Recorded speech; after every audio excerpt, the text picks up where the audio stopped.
Aquí tenemos la buena costumbre de escuchar a especialistas para preguntarles su opinión sobre los temas que te interesan. Lo hacemos cada mañana, desde las 7, por Metropolitan 88.5 FM. Este fin de semana que pasó, asumió el presidente de Argentina, el llamado libertario Javier Milei, e hizo cosas, tuvo no solo gestos, sino que acciones concretas que estaban vinculadas con algunas cosas que él había anunciado antes de asumir y antes de ganar la presidencia de la República. Pero vamos a analizar cómo han sido estos primeros días, estas primeras horas de Javier Milei al mando de la Argentina, qué es lo que debería hacer en los simbólicos 100 primeros días de su mandato, cuáles son los primeros desafíos que debería acometer Javier Milei. Y para eso estamos en comunicación con Miguel Ángel Fernández, docente e investigador del Faro UDD de la Universidad del Desarrollo. Miguel Ángel, ¿cómo estás tú? Muy buenos días. Buenos días, Álvaro. Buenos días, Leslie. Qué gusto estar con ustedes nuevamente. Igualmente, pues, señor. Sí, un gusto, Miguel, escucharte de nuevo acá con nosotros. Y partamos con lo que está ocurriendo en Argentina. El domingo se produce el cambio de mando, hay varios desafíos, se está esperando con bastante ansiedad las primeras medidas.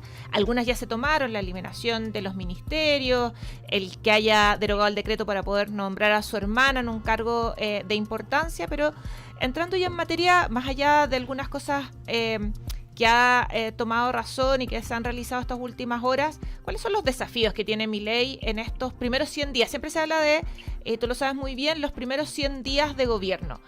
¿Cuáles son los desafíos que tiene Milei en Argentina en estos primeros días? El gran desafío es que sobreviva su diseño político como está siendo instalado hoy en día.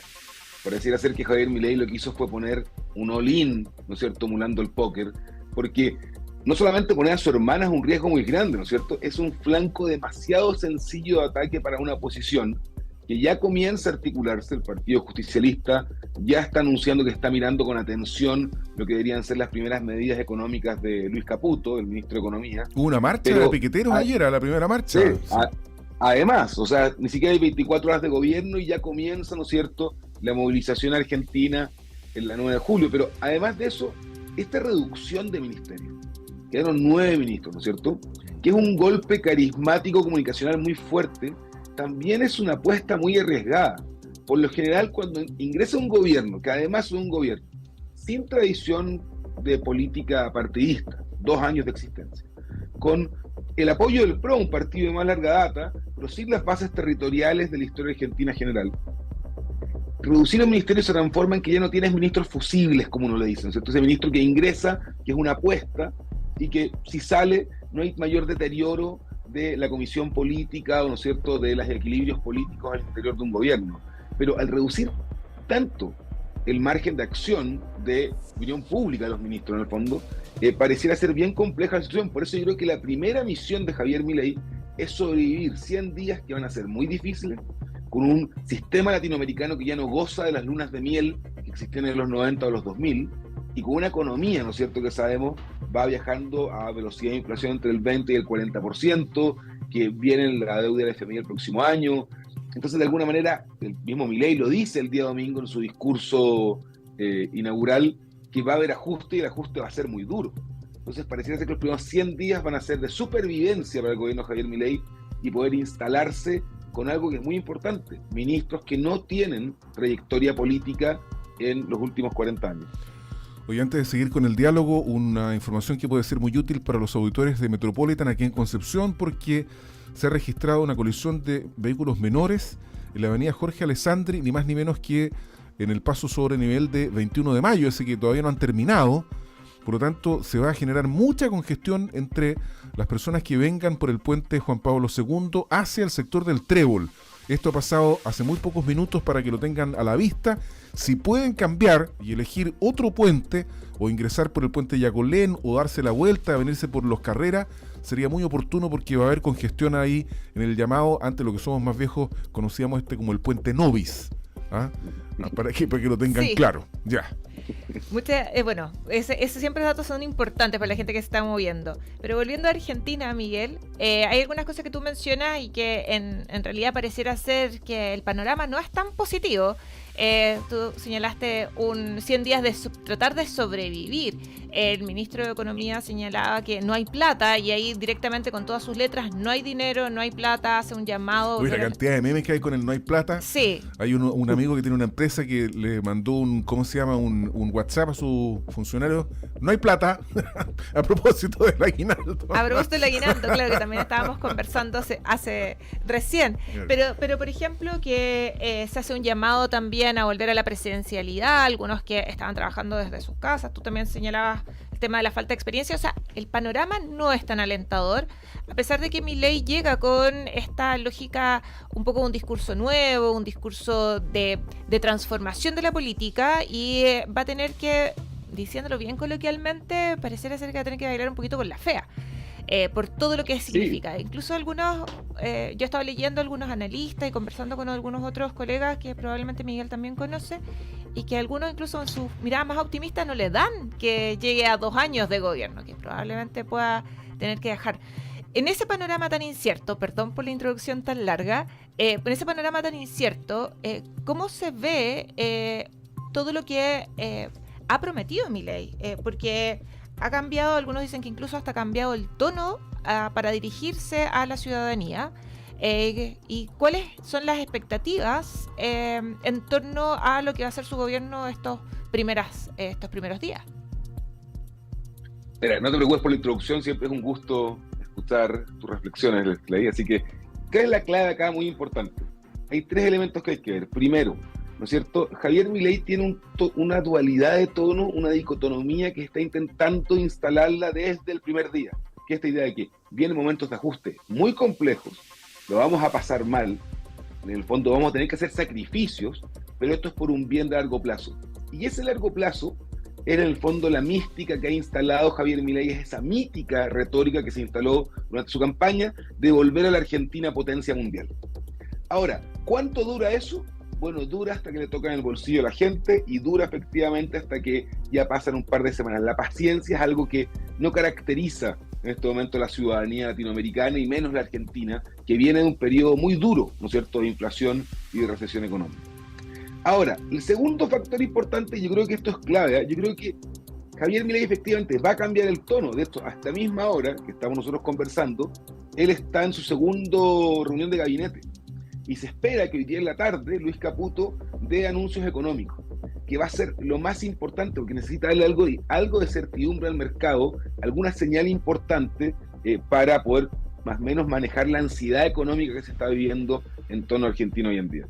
Y el tercer punto clave acá, fíjate, es que efectivamente uno dice, es un gobierno que para lograr aprobar leyes necesita consensuar con partes del PRO y partes de los radicales que no necesariamente están con Javier Milei. Y necesita sobrevivir, no solamente, yo digo cuando sobrevivir los primeros 100 días, es mantener de alguna manera el diseño político original. Yo realmente creo que la incorporación de su hermana en un puesto tan relevante es un flanco demasiado fácil de atacar para la oposición. Si empiezan a haber problemas, van a apuntarla a ella, porque es el bastión, es el gran consejero de Javier Milei. Javier Milei la nombra, de hecho, como la jefa ella. Es el artífice de alguna manera. Entonces, pero si tú pones a un hermano en eso, pareciera ser que es bastante sencillo que la oposición acuse nepotismo. Veamos lo que ha pasado en Chile durante, ¿no es cierto?, los últimos 10 años, lo que pasó con el embajador en Argentina en un momento. O sea, es muy, muy sencillo en realidad que te hable un flanco político gratuito. Y lo tercero que creo que hay que tener en consideración frente a lo que va a vivir Javier Milei es que efectivamente tiene que hacer un plan de shock para poder de alguna manera al menos mostrar resultados dentro del primer año. Y eso va a ser en gran medida el control de la inflación. Pero el control de la inflación no depende 100% de las medidas que tome Javier Milei hoy en día. Hay un rezago de la política monetaria que afecta. Entonces, manejar expectativas, y esto es un gobierno que se va a jugar gran parte de la cancha política entre el carisma de Javier Milei y la figura que pueda él imponer en la sociedad y en la opinión pública argentina contra la dura realidad de un país que vive una de sus crisis económicas y sociales más importantes de las últimas 4 décadas. Sí, ahí hay tú lo señalabas, el tema de la inflación que se viene arrastrando ya por muchos años, décadas tal vez. Estaba recordando el gobierno de la Rúa, por ejemplo, cómo tiene que salir de cómo dejar el gobierno, no solamente una crisis política, que tú muy bien explicas. No estamos en los años 60 como cuando en Estados Unidos el presidente Kennedy nombra a su hermano como a Robert Kennedy como fiscal nacional, o sea, o el abogado general que se llama ya.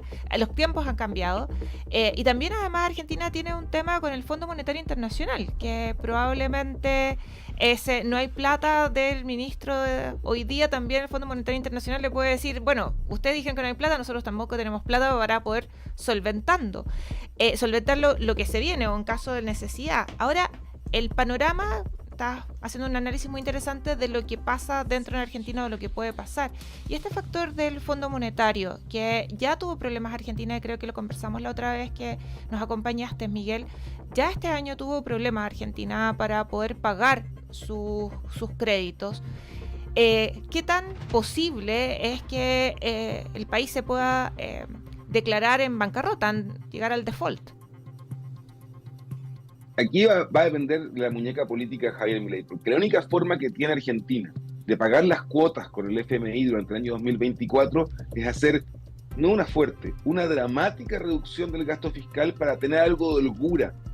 Ahora, la pregunta es, si efectivamente ocurre eso, y esto lo voy a poner en palabras del propio Javier Milei, si tú no tienes dinero para comprar comida, no vas a pintar la casa.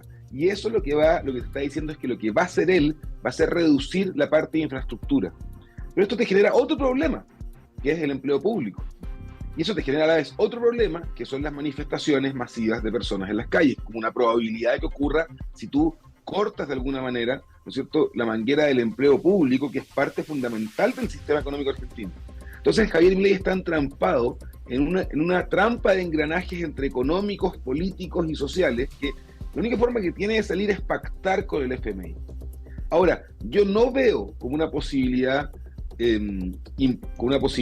rarísima o algo imposible, que efectivamente Javier Milei logre una prórroga con el FMI durante un tiempo por definición de haber reducido o logrado ciertas metas que el FMI intenta imponer sobre Argentina hace muchos años.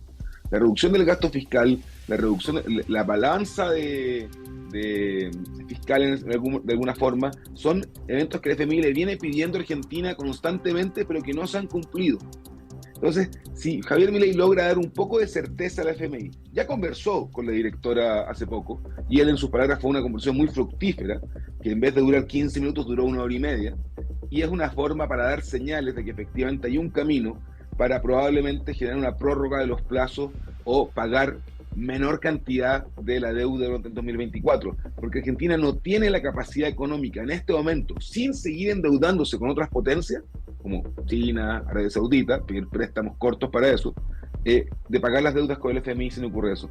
Y quiero meter un tema que es muy interesante que uno vio durante el día domingo, que es el efecto Milei latinoamericano.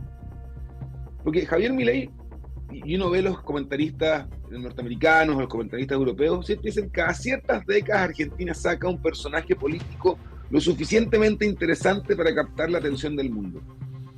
Y lo que ocurrió el día domingo, pues efectivamente no hubo tanta presencia del sistema político internacional de primera línea, ¿no es cierto? No hubo un presidente de Estados Unidos, no hubo presidentes de potencias europeas, pero sí hubo una gran cantidad de, entre comillas, aliados latinoamericanos. Y esto te demuestra el efecto que tiene para las oleadas, de alguna manera, y movimientos de derecha más dura, en este caso, la figura de Javier Milei y el hecho que haya llegado al poder. Sí, es interesante lo que señalabas, y era algo que también te iba a comentar, el tema de cómo influye en América Latina y con los líderes, porque se tomó fotografías no solamente con muchos de ellos, sino que además la cantidad de presidentes, de jefes de Estado latinoamericanos que llegaron, y ex jefes de Estado, pensemos Bolsonaro, que llegaron al cambio de mando, fue bastante significativa en comparación con otros procesos similares que también se están produciendo en este momento. Ahora, ¿cómo influye esta nueva derecha, esta derecha más extrema, como tú lo comentabas, en los procesos electorales que se vienen en el resto de América Latina? Mira, lo primero que hay que decir es que esta nueva derecha, entre comillas, ¿no es cierto?, que es una derecha nacionalista de corte populista, generalmente en Latinoamérica, tú lo sabes mucho mejor que yo, les leí eso, pero básicamente ha sufrido derrota tras derrota consecutiva en los últimos periodos. Desde el gran inspirador, Donald Trump, de hecho, ¿no es cierto?, que pierde contra Biden, la derrota de José Antonio Cast en Chile, la derrota de Bolsonaro en Brasil, lo que tuvo que hacer el presidente Lasso, incluso en Ecuador, al tomarse la píldora de autodestrucción. Entonces, era un movimiento político que venía, ¿no es cierto?, con derrota tras derrota consecutiva. Y la verdad de las cosas es que el triunfo de Javier Milei los revitaliza. De hecho, no es casualidad que Javier Milei haya hecho una inauguración al puro estilo norteamericano.